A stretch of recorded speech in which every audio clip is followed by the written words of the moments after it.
이번 총선에서 야권 연대를 촉구하기 위해 제1야의 원로 인사들도 다시 모이셨습니다. 야권이 연대하지 않으면 반드시 진다. 이런 절박감 때문인데요. 다시 민주주의 포럼의 정치협상위원회 김하범 위원장 모시고 지금 여권 단일화가 필요한 이유에 대해서 이야기 나눠보도록 하겠습니다. 자, 위원장님 어서 오십시오. 반갑습니다. 네, 반갑습니다. 좀 시간이 지나긴 했습니다만 위원장님이 김종인 대표를 한 2번 정도 만나셨나요? 제가 만난 건 아니고요. 예. 저희 대표님들께서 한 2번 정도 면담들을 가지신 걸로 알고 있습니다. 그 면담에서 주로 나누셨던 대화가 어떤 게 주 내용이었나요? 그때는 저희가 이게 야권 단일화 논의 초기였기 때문에 아무래도 당대당 연대 그것을 좀 촉구하고 그래도 조금이라도 더 많이 가지고 조금이라도 더 자신 있는 쪽에서 좀 적극적으로 나서달라 그런 부탁을 드리기 위해서 뵀었습니다. 제약 원로 분들이 야권 연대가 필요하다, 또 절박하다 이렇게 느끼시는 이유가 특별히 있으신가요? 그거는 사실 어떻게 보면은 지금 저희가 처해져 있는 상황이 새누리당의 다수당이 될 경우 결국은 이제 국회 선진화법이라든가 이런 것부터 손을 보게 될 것이고 다수당의 어떤 의회 독점 또 그것으로 인한 여러 가지 악법들 또는 여러 가지 체제 변화들이 결국 수구 세력들의 영구 집권을 뒷받침해주는 그런 제도적 변화를 낳게 될 것이다. 그것을 뻔히 알면서 묵과할 수는 없지 않겠느냐라고 하는 기본 동기가 있습니다. 그러면 이 안철수 국민의당 대표의 태도, 그러니까 이 통합이나 연합에 대한 태도, 원로분들은 어떻게 보세요? 일단 양당의 기득권 체제에 대해 문제 있다라고 하는 문제 인식에 대해서는 저희는 존중을 합니다. 방금 비디오에서도 나왔습니다만은 여러 가지 다양한 당들이 의석을 가지고 정치를 좀 더 풍요롭게 해야 된다라고 하는 문제 의식은 저희도 같이 공유를 합니다. 그런데 양당 체제가 문제가 있으니까 당을 하나 더 만들어서 3당을 만들겠다. 이거는 사실 정치공학이라기보다는 공학적 정치라고 저희는 보이는데 양당 체제를 낳을 수밖에 없는 우리의 어떤 뿌리 깊은 선거 제도의 문제가 있지 않습니까? 그렇죠. 아시겠습니다만은 저희도 늘 주장을 합니다만 권역별 비례대표라든가 정당 명부라든가 이런 어떤 선거 제도의 개혁, 나아가 정치 제도의 개혁을 통해서 다당제가 뿌리를 내리게 되는 것이 바람직하고 그것이 또 가능한 길이다, 유일하게. 그러려면 일단 야권의 의석이 늘어야 되는데 현재 상태에서는 야권의 의석을 늘릴 수 있는 길은 이 소선거 구제도 내에서는 1대1 구도를 만드는 것밖에 없다. 저희는 이제 그래서 이런 주장을 하게 됐습니다. 안철수 국민의당 대표와도 접촉하시거나 만나신 적이 있으신가요? 안철수 대표와 직접 이렇게 대화를 했다기보다는 말씀하신 대로 안철수 대표 측과는 대화도 하고 현재도 대화의 채널은 열려 있습니다. 그러면 당 차원의 연대 가능성이 이제 무산이 됐지만 그렇습니다. 거기에 대해서 좀 아쉬움이 있으신가요? 그러니까 지금 현재는 그렇습니다. 후보들 간의 지금 연합만 가능한데 이거보다는 초창기에 당 차원의 통합이나 연합이 있었으면 더 좋았을 것이다. 이렇게 판단을 하시는 거예요? 왜냐하면요. 저희는 사실 그게 목표였는데 사실 후보자들 개개인 하나하나를 놓고 볼 때 이 선거라고 하는 것은 대단히 큰 일입니다. 그분들의 인생에 있어서 많은 걸 걸고 나오시는 분들인데 야권 단일화라고 하는 거대 담론의 장에서 무슨 장기판의 말 하나처럼 취급되는 것이 사실 저희로서는 참 가슴 아픈 일이거든요. 저희는 이제 그렇게 가볍게 이 문제를 다뤄서는 안 된다고 보고 있었기 때문에 당대당 차원에서 이 문제를 빨리 해결하자. 그래서 피해자들이 나오지 않도록 하자. 이제 그렇게 호소를 했었던 거죠.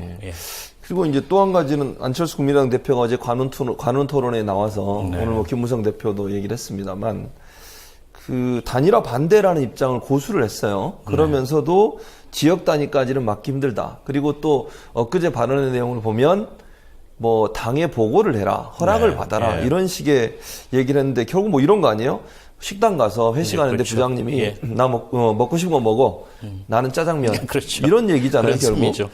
그게 이게 이게 명백하게 저는 그것이 국민의당 후보자들에게 일종의 메시지가 되고 또 가이드라인을 제시하는 결과를 낳았다고 저는 봅니다. 의도했든 안 했든지 간에.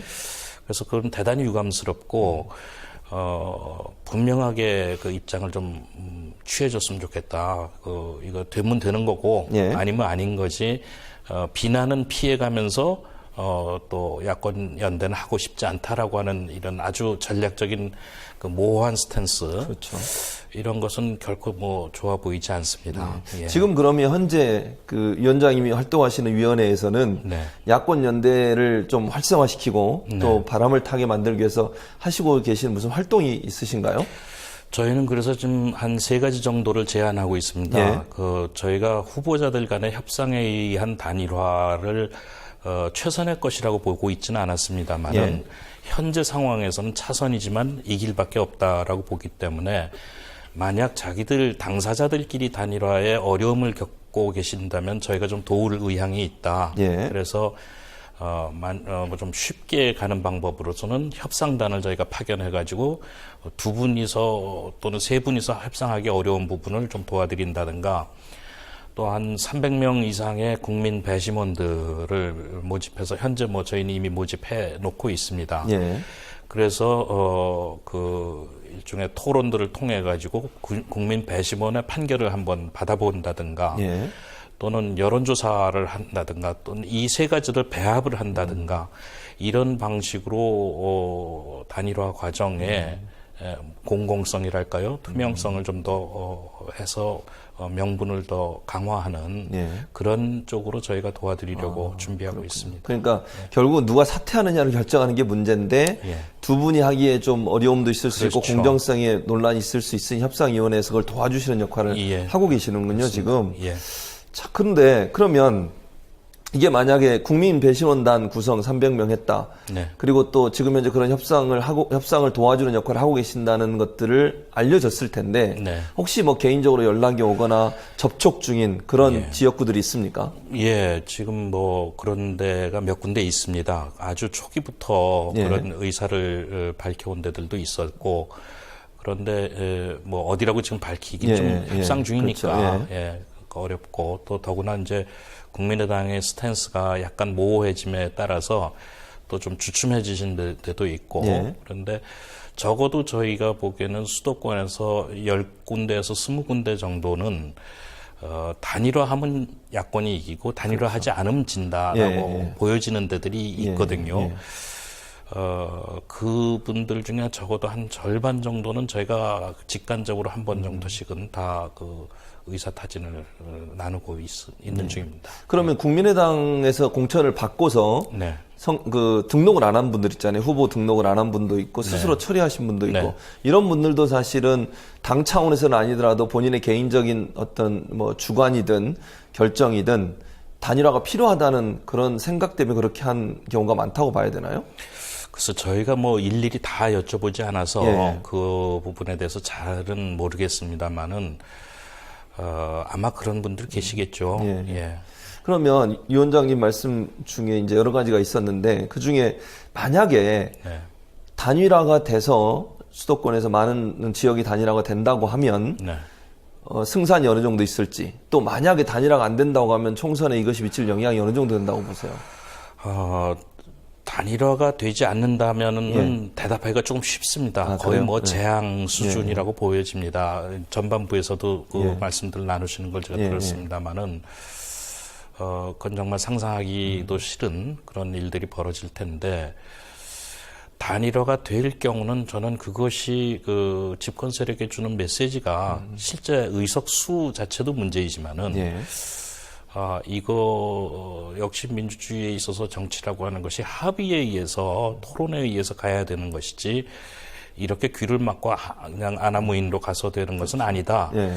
이런 메시지를 국민들이 좀 전해주는 결과가 되지 않을까 예. 그렇게 생각합니다. 그럼 뭐 언제까지 하는 게 가장 좋을까요? 뭐 마지막 마지노선이다, 이게 D-Day다, 뭐 아니면 데드라인이다라고 지정하는 며칠까지는 꼭 반드시 이루어져야 된다 하는 날짜가 저희는 있습니까? 뭐 내부적으로는 예.